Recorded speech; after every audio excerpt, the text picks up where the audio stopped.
Okay, I'd like to do an unveil today, not of my dog. The new guitar's just come in from the other side of Sydney. It's always a bonus to get a hard case with the guitar. So here we go. What is it? It is a St. Mark's guitar. St. Mark's Instrument Company Limited, China. And I thought, I can't go wrong buying a guitar with such a Christian ethos. And you can see, there it is, St. Mark's acoustic guitar. And the model is CL150. And if you Google this, there's very, very little on the internet. I found this through Alibaba. There's a little website showing the guy looking like making them by hand, which I wonder. But anyway, this is it. And let's just zoom out. Look at the beautiful top on it. Really nice, in absolute tip-top condition. A court style bridge with that lovely inset bridge pin. So really nice high saddle break, and the strings just dive down, down, down, down into that recessed bridge pin part of the bridge. These are pretty. The position markers are like a T. Some nice abalone inlay on the headstock, and interesting, if you have a look at the wood grain in here, it's a really nice looking bit of wood grain, but I look carefully, that doesn't match, so it's a laminate sides and back, I'm almost 100% sure. And here's the back. You're actually seeing more of the wood grain with this in this light. It's actually very dark finish. It looks like a nice bit of wood. I wouldn't know what it is. Is it rosewood? I don't know, but this is pretty. There's a nice inlay along the back, this dark tortoise shell inlay here. High gloss neck, probably polyurethane. And I wonder, these feel great. I've just tuned this thing up, or down to be honest. And is that Shayla? They're a little bit tarnished, they need a bit of a polish, but they're good quality. And then we've got this ID here. Who would have thunk? So I'm going to restring it, and I'll give you a sound demonstration in the next part of the video. Funny how to my eye, the pick guard looks offset. It should be sort of applied straighter, but that's how it looked online as well. So that's obviously how the luthier has chosen to do it. And there you have it.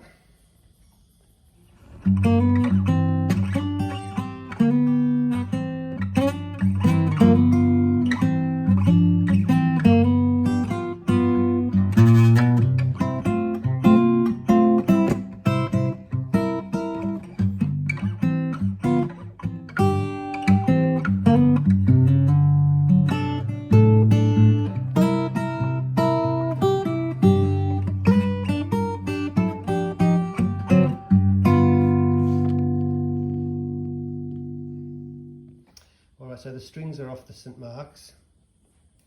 They were pretty rusty and old. And as I say, the saddle just dropped out. Well, I pulled it out, the strings have come out. This very nice bridge. I'm really, really keen on that. And also, it's very dry though. I'm going to put some olive oil on it. Okie dokie, so that's the original saddle. See how high it is coming off here. So out she comes. And I just had to ever so slightly sand the curve at the front and back of this guy, and watch. There it is. So you can see how low that is now. Well, we're going to put the strings on and we'll see how that brings the action down at the 12th fret. Okay, so it's later at night. The drop-in saddles come in. And the other thing I did is I got the truss rod on this one.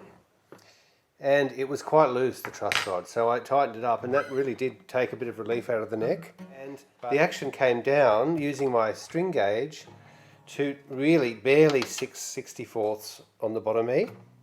And let's have a look at the top. Just over 4. So really this is a lower action than I usually have on the guitars. So that's really nice. What it has revealed is a couple of high frets on this low.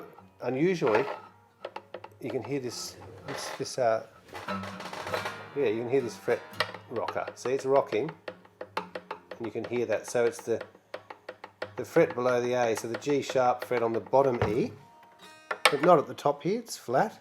And then I found another one, there, the E flat fret.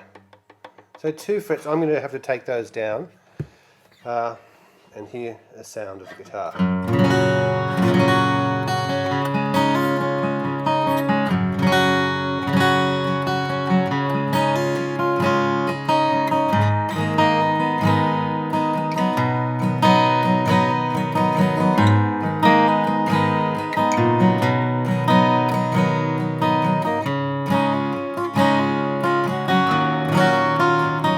Okay, here we go. We're going to have a crack at fret 3 here, and just illustrative purposes, just going like that. And you can see that's already taken off that marked. And look, that's almost done. That it's just a few strokes for that. Oh, hang on, still a bit high further in there over the B string, so I'll just come in there again.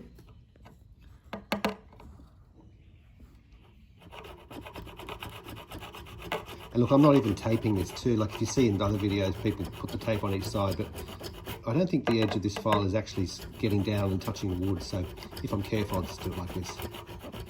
And of course, if you go down too far, then the other frets will get high. So you're in a world of pain.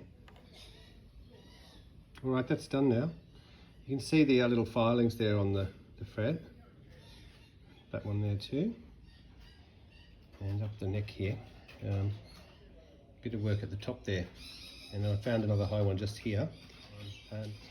And I guess one point is, like, this is a really nice guitar, but you know, if someone just gets a guitar where the frets aren't level, they're never going to be able to fix that unless they take it into a luthier. And so a lot of cheap guitars will have that problem. So if I do on sell it, you know, it'll be in beautiful playable condition for whoever gets it.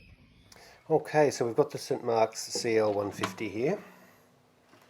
And I've done the refretting, as you saw. I'm going to show you a little bit of picking. And I've got the guitar tuned down half a step.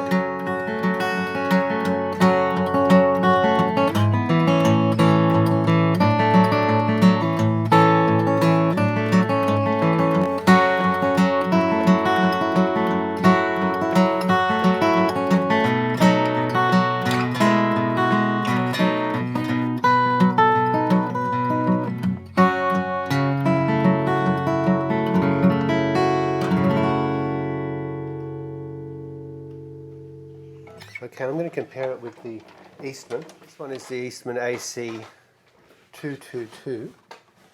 Okay.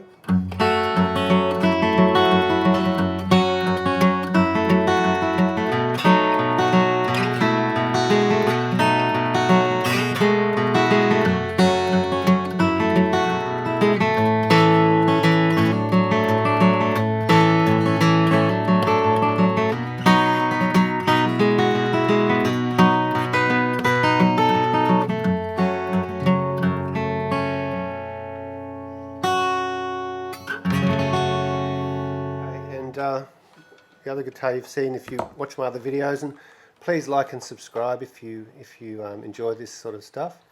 This one's the Eastman E6D.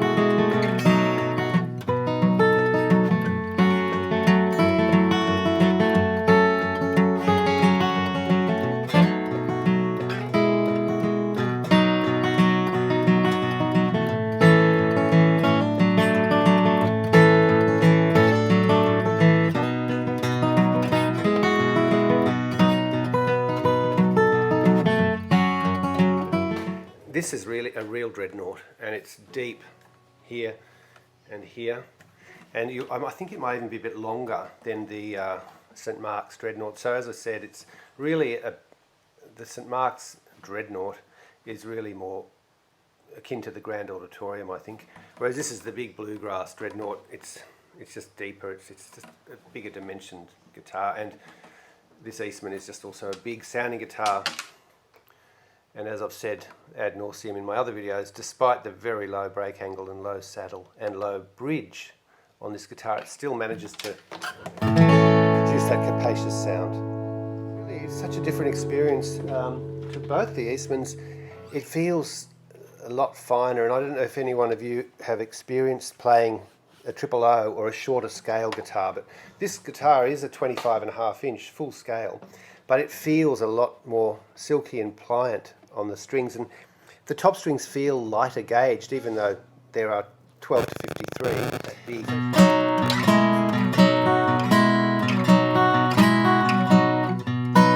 And the other reason it's soft is because the action's beautiful on this guitar.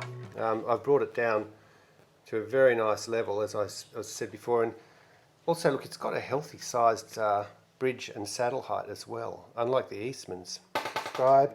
I've got this tuned down to F sharp, so down half a tone, because I'm paranoid about my guitars lifting here in humid Australia. But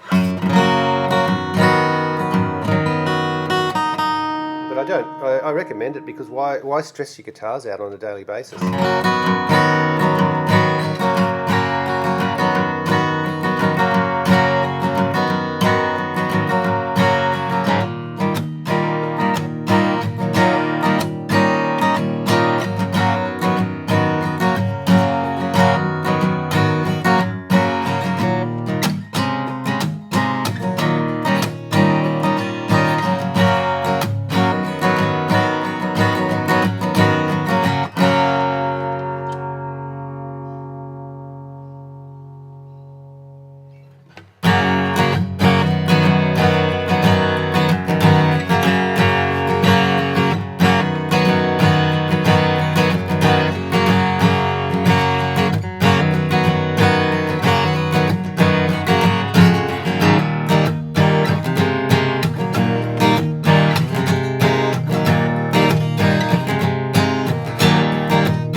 And what you'll probably hear, apart from the big boomy voice, is the old strings on this guy.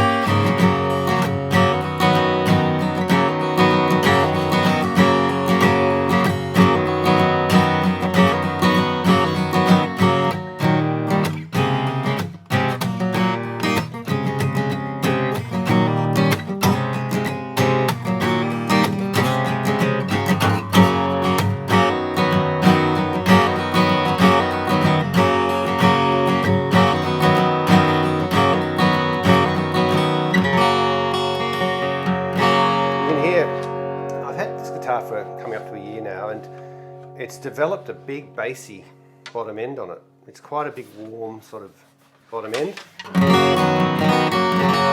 Just maybe is a little bit lacking in character in the mid-range and upper range. But once again, I could probably do with some new strings. But look at the beautiful wood on that. That's Ovonkel. And it's got a satin finish. These lower end Eastmans don't have the nitrocellulose, but this thin modern satin poly they're putting on, I think, is really, really nice. This really works well with a gentle touch, this guitar.